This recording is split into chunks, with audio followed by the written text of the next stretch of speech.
Hello Pisces, and welcome to your year 2022 forecast. This is for the Sun or the Ascendant. Thank you so much for joining me. I'm going to outline to you the major strands that are going to occur this year, and I hope from this you'll be able to seize opportunities but also steer clear of some pitfalls. Part of this is going to be to look at the solar return.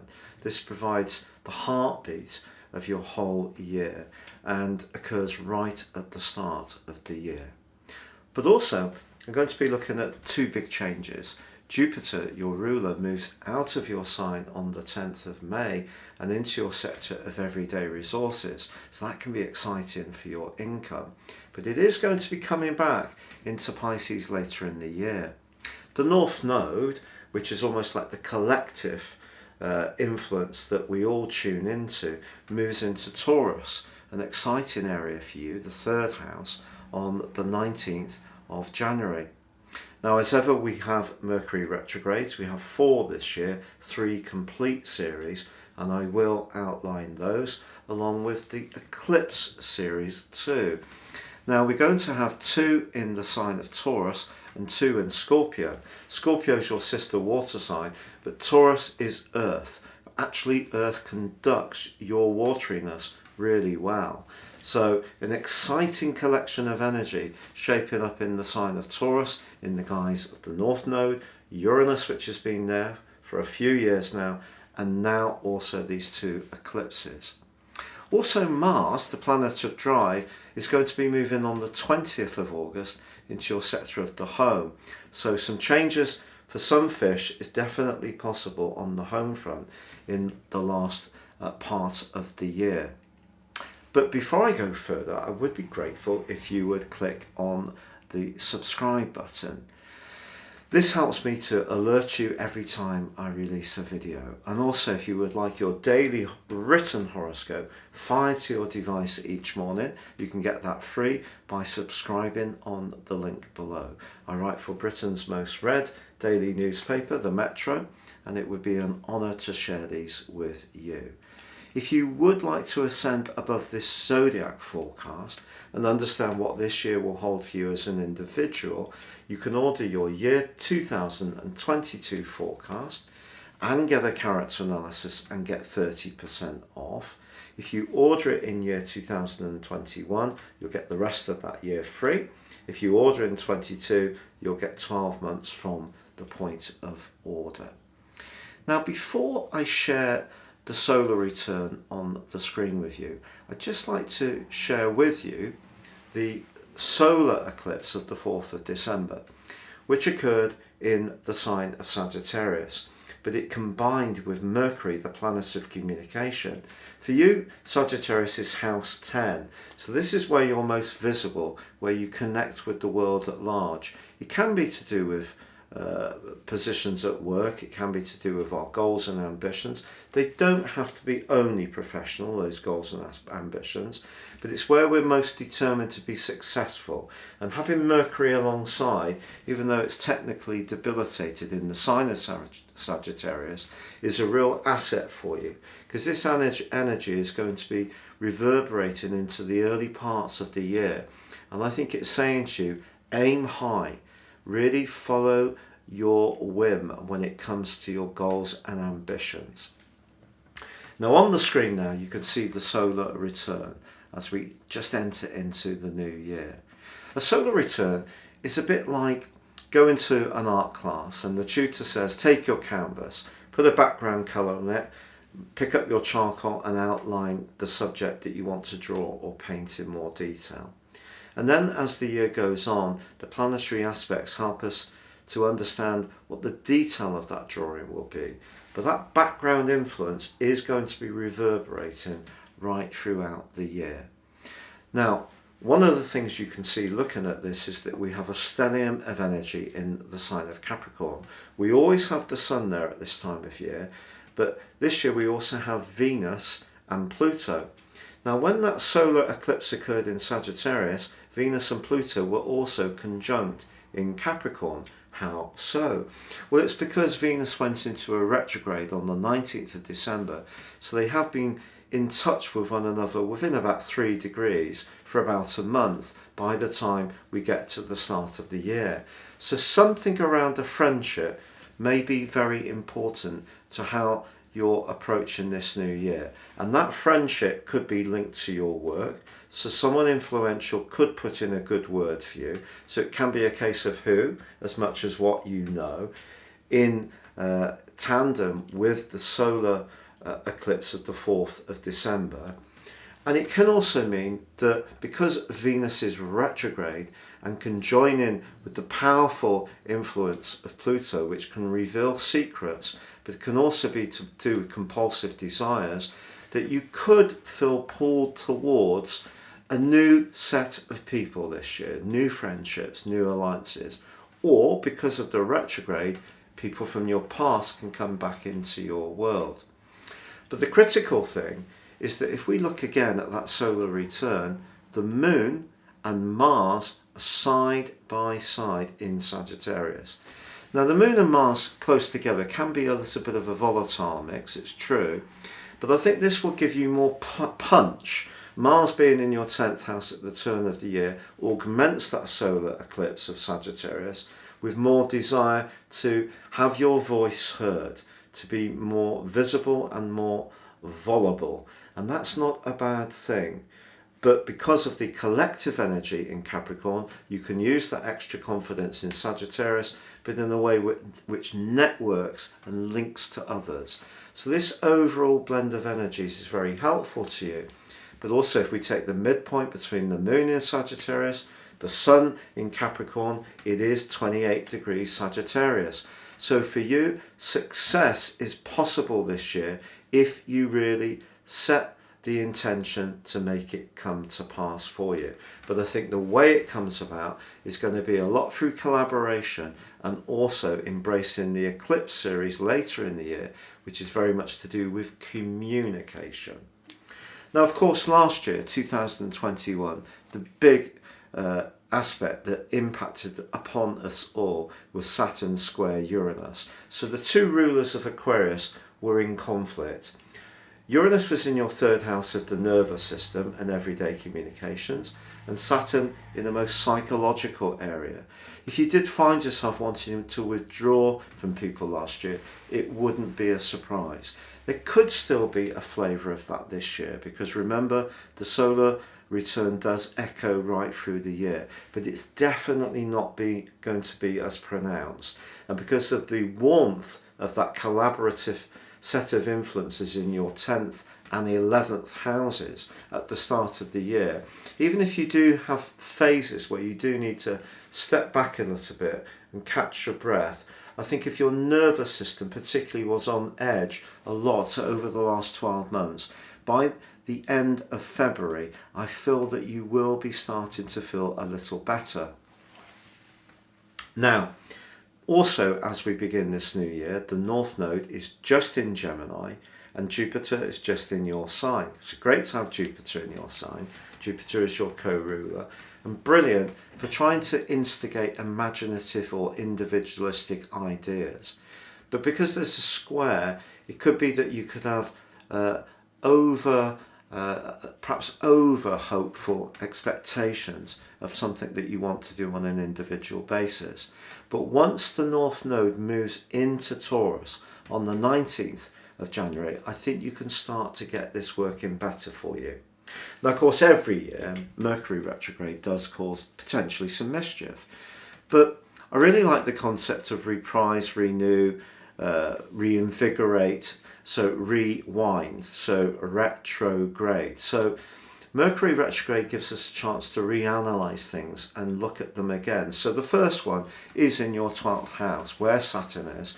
So if you have been finding it difficult to share how you feel, you know, the more psychological, sensitive, emotional side of your nature, if you have been finding the more limiting energies of Saturn inhibiting that self-expression, you could use the Mercury retrograde from the 14th of January to try to revisit that. It actually terminates back in Capricorn by the 3rd of February. And that's a pattern that goes on all year.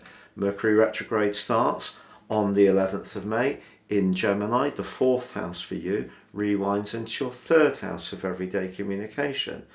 And then we have in Libra on the 10th of September, which for you is very much to do with deeper trends in your situation, the 8th house. Well, that rewinds into your 7th house of relating. So each of the first 3 Mercury retrogrades starts in an air sign, returns to an earth sign, back to an air sign, but the last one of the year, the 4th one, is the last 3 days of the year in Capricorn, back in your sector of friendship. So what does this mean? I think it means that the more psychological side of your thinking is under review still this year. Saturn being in the 12th house, I can only be honest about it, is quite a tough hoe. It challenges us to look at parts of our nature or our way of being that we're not necessarily conscious of, the 12th house, or we're not comfortable with, or brings us great pain and sadness. You know, if we're feeling nostalgic or upset in terms of past history, and Saturn here is asking us to revisit it, and the Mercury retrogrades, because they are psychological, even though they start in air signs, are all doing the same, 12, 4, 8, all very psychological. So if you decide to try and not look at these things, I don't think it will be helpful. So continue to give yourself permission to look at those things. And I think although new friendships can develop this year, or older friendships be re-evoked, it's going to be the people who have a much more compassionate side to their nature, more depth, more sincerity, that you're going to feel most comfortable with, even in your professional situation, I feel. But then let's take us forward to the 30th of April, because then we have the first eclipse of the year, and this is in Taurus, but it links with Uranus in a conjunction and in a sextile with Mars in your sign. Whoa, what a marvellous solar eclipse for you, because Mars is going to supercharge you. Its angle to Uranus, the Sun and the Moon, and the eclipse means that your thinking, your need to be moving around and active and to be fertile in your approach and really engaged by things can see you really buzzed up in a very, very positive way.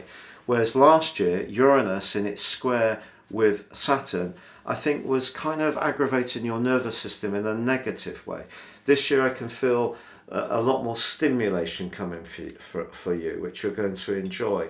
And the North Node is going to augment this from the 19th of January by being there alongside Uranus and that first eclipse on the 30th of April. Now the counterpoint for that eclipse, the third house is our everyday world, the way we think, our sort of core values, if you like. But on the 16th of May, we have the lunar eclipse in the opposite sign to Taurus, which is Scorpio, your sister water sign. And it may be that you want to change something in your world, particularly with Uranus's help and Mars's boldness, but someone close to you may try to resist that change. Now, it could be someone that you're, very, very closely bound in with, and they would prefer the status quo to continue. Or on the other hand, it may be that you're the one who's resisting the need for changes, even though you know some changes probably would be good for you, but just because it's finding that spark. So a bit of a counterpoint. And all eclipse series are about balancing. It's like a seesaw. On one hand, the third house is changing your everyday world. The ninth house is more about your upper thinking, your higher philosophies.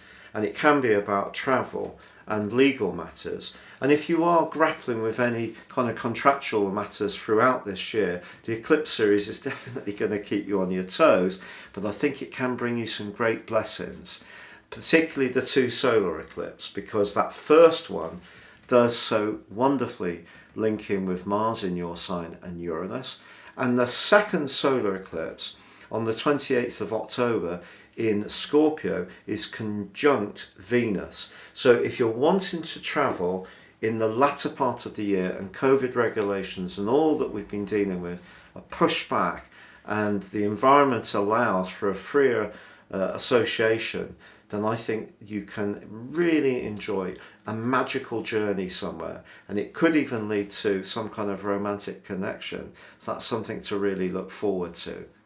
Now, of course, on the 10th of May, Jupiter, your ruler, does move into Aries. Now, the way Jupiter usually works, it generally goes through a 12-month cycle in each zodiac sign and then comes back after 12 years to start the pattern again. Last year, of course, Jupiter was in your sign and also Aquarius. This year, it begins the year in your sign, but moves into Aries on the 10th of May, and that could lead to an improvement in your financial situation. But by the 28th of July, Jupiter does go into a retrograde. And in fact, by the 28th of October, it returns back into your sign. And by November the 22nd, it goes direct, and December the 21st goes back into your sector of resources. The thing with Jupiter, as you know, Jupiter is big-hearted, it's very compassionate, it's rulership of your sign, very much to do with spiritual beliefs and, you know, seeing outside the norm, being much more open-minded about different approaches to healing and also health in lots of different ways. But I think Jupiter in a more physical sense can be where we visualize an exciting new plan or approach, or we revitalize an ongoing strand with greater enthusiasm, and then that brings about, that very enthusiasm almost brings into reality the good fortune that we would like to happen, because in traditional astrology, Jupiter is the planet of luck. So its move on the 10th of May can bring resources to you, but it may not be straight away, but then it could be. When Venus moves into the second solar house, and that's known as the lesser benefit, Jupiter the greater benefit, Venus very often will trigger income improvements almost straight away. I see that time and time again in my forecasting. With Jupiter we will see, but certainly you have a window of opportunity to improve your lot. But I think the harder you have worked whilst it's been in your sign, the better the chances are that you're going to see some kind of uplift. Now, on the 20th of August, Mars moves into the sign of Gemini. Now, it loves being here because it's a kind of razzle-dazzle location for Mars. It's brilliant for sports people. Often journalists have Gemini in Mars. I think Keith Richards of the Rolling Stones has Gemini in Mars. So it's kind of quick retorts, quite punchy, but for you the fourth house is where you live, but also how you interact with people emotionally. Mars in the fourth house can make us defensive. Just be conscious of that. Mars in the sign of Cancer is known as being in its full, so it's a similar kind of feel. You can be busy in terms of building walls, tearing out bathroom suites and putting in new ones, building an extension, or perhaps moving altogether. But when it comes to the emotional realm, it can be a bit brusque, and particularly from the 30th of October when Mars goes into a retrograde. So just bear that in mind. Now, your new moon, Pisces, is absolutely glorious this year because it occurs on the 2nd of February, but it's conjoining with Jupiter, your ruler. Jupiter, of course, as I'm going to explain shortly, moves into the sign of Aries, which is great for your financial situation, potentially. But in order for those finances to really come through for you, you have to instigate something that's a bit more daring, follow your mores or your whims, but believe in what you're trying to do. And if you visualize something strongly enough and take the action in a bold way, all very Jupiterian energies, then something really splendid can start to uplift you.